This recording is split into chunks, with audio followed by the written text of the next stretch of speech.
Kaixo guztioi, gu Goizeko Izarra ikastolako LH laua mailako asmatzailea gara.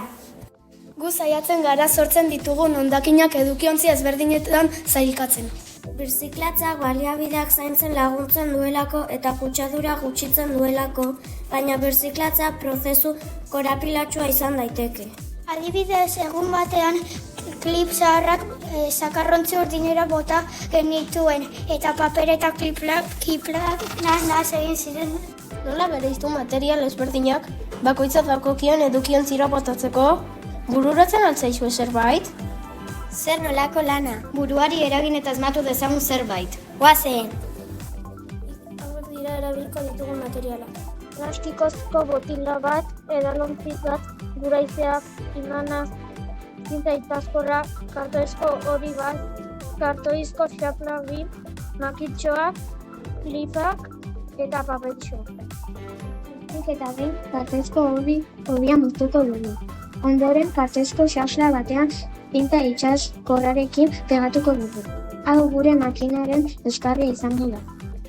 Behin kartoizko handia ondo pegatuta dagoela, kartoizko beste xafla hartu eta oinarria baino zati txikiago bat moztu eta tolostuko dugu. Honi bi zulo txiki egingo dizkion. Alde bakoitzean eta makiltxo bana sartu eta pegatuko ditugu. Ondoren, makiltxoen beheko aldea kartoizko handian pegatuko ditugu.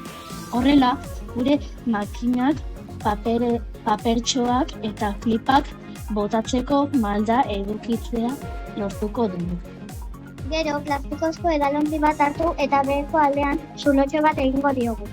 Klip eta papertxoen nahasketa bertatik pixkanaka erortzeko.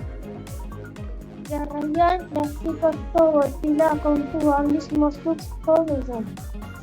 Honen kanpoko aldean zinta itsaskorrarekin imanak pegatuko ditugu.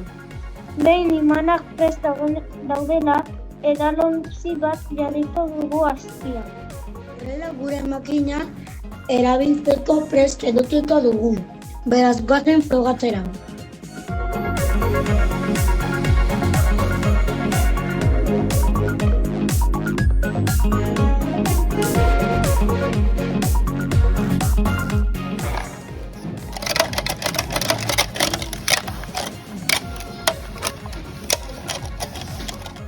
Ikusi nola imanek beraien indar magnetikoari esker klip gehienak harrapatu dituzten.